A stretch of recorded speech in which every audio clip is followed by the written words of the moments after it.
Everyone आज हम इस वीडियो में हम देखने वाले हैं how to do presentation in statistics. First of all हम लोग वेरियस टूल्स से इनफैक्ट थ्योरी से कैलकुलेशन कर लेते हैं, एक पर्टिकुलर रिजल्ट तक पहुंच जाते हैं, but it is very important how to present a statistic practical.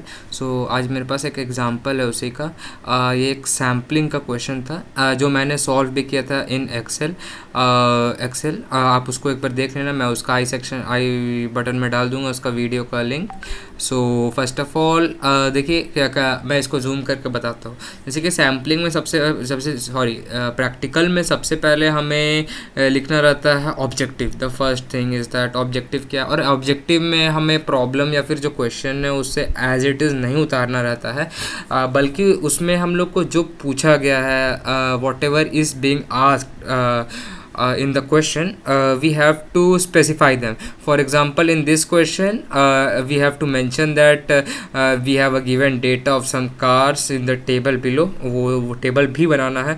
using that data we have to complete following objectives. so क्या क्या objectives है हमें वो सब लिखना है। to select the 10 random sample data points using random number table, ये करना है। फिर उसके बाद estimate करना मीन फ्यूल कंजप्शन, ये सब मैं कर चुका हूँ, आप देख लेना। फिर कॉन्फिडेंस इंटरवल एसिम्प्टोटिक 95% में।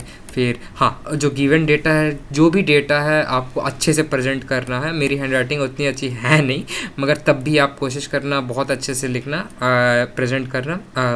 जैसे कि मैंने यहाँ पे 31 कार के मीन फ्यूल कंजप्शन की डेटा लिखी है इसमें, आप ये देख सकते हो। अब इसके बाद जो सेकंड फेज़ आता है आपका थ्योरी एंड फार्मूला यूज्ड। इसमें आपको थोड़ा और दिमाग लगाना पड़ेगा। इसमें first of all theory and formula used में आप फर्स्ट ऑफ ऑल किसी भी प्रैक्टिकल को साइमुलेशन और उसके थ्योरेटिकल कैलकुलेशन से आप उसको सॉल्व कराओगे, तो आपको इसमें वो दोनों चीज़ मेंशन करने। जैसे कि यहाँ पे हमने एक रैंडम सैंपल ड्रॉ किया था, तो कैसे किया था, तो हम वो जब प्रोसेस है उस प्रोसेस को किस तरह एक अच्छे से फॉर्म में लिख रहे हैं। आप ये फॉर्म देख सकते हो ऐसे स्लैश कर करके, ताकि कोई समझ जाए कैसे किया गया है, जैसे कंप्यूटर में होता है उसी तरह किया गया है ये। और उसके बाद जो थ्योरेटिकल कॉन्सेप्ट्स है, पॉइंट्स है, जैसे कि x bar is unbiased estimator of mu, और उसके फार्मूलाज जो यूज़ होने वाले, सारे नहीं, जो यूज़ होने वाले आगे कैलकुलेशन में, आपको वो सब मेंशन करने हैं। आपको कुछ लिख के, जैसे कि मैंने लिखा, आप इसे एक रेफरेंस ले सकते हो।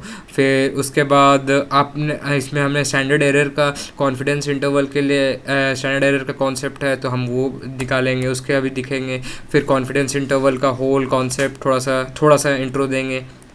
हाँ, अब हमारे पास जैसे कि इस क्वेश्चन में हमें रैंडम सैंपल निकालना था, तो इट इज़ वेरी इंपॉर्टेंट कि जो आपका सैंपल डेटा, जो रैंडम सैंपल जो आपने एक्सेल से निकाला है, वो आप मेंशन करो, और वो सारे सैंपल डेटा को क्लियरली आप स्पेसिफाई करो, क्योंकि आपका जितना भी आगे इंटरप्रिटेशन होने वाला है ये इन्हीं सैंपल डेटा में होने वाला है। अब उसके बाद आता है आपका थ्योरेटिकल कैलकुलेशन, जो हमने ऊपर थ्योरी में लिखा है, तो उसी का कैलकुलेशन करेंगे एज यू कैन सी।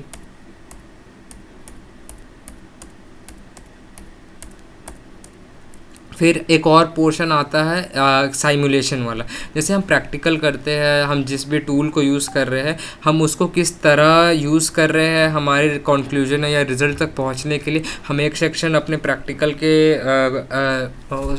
के प्रेजेंटेशन में साइमुलेशन भी रखते हैं, जिसमें हम लिखते हैं कि हमने क्या क्या किया, तो क्या क्या हुआ। जैसे हमने यहाँ पे डिस्क्रिप्टिव स्टैटिस्टिक्स का यूज़ किया, तो एट फर्स्ट हमने जनरेट किया रैंडम सैंपल, जो पहले एक्सप्लेन्ड है। फिर हम लोग डिस्क्रिप्टिव एनालिसिस किए एस्टिमेटेड मीन और स्टैंडर्ड एरर और कॉन्फिडेंस इंटरवल के लिए, तो हमने वो सब लिखा। और जैसे कि आपने देखा होगा कि डिस्क्रिप्टिव में आपको बहुत सारी चीज़ दिए रहते हैं, बट हम यहाँ पे वही चीज़ को नोट करेंगे जिनका हमें यूज़ था। फिर उसके बाद हमने कॉन्फिडेंस इंटरवल कैसे निकाला, और हाँ, जैसे कि मार्जिन ऑफ एरर ये टी डिस्ट्रीब्यूशन का है, और यहाँ पे कोई भी कमांड यूज़ हो तो आप उस कमांड को भी लिखो किस तरह यूज़ किए हम। सो ये काफ़ी अच्छा इंप्रेशन छोड़ेगा। एट लास्ट, और जो सबसे इम्पोर्टेंट तो नहीं बट अच्छा खासा इंपॉर्टेंस रखता है, दैट इज़ द इंटरप्रिटेशन और द कंक्लूजन।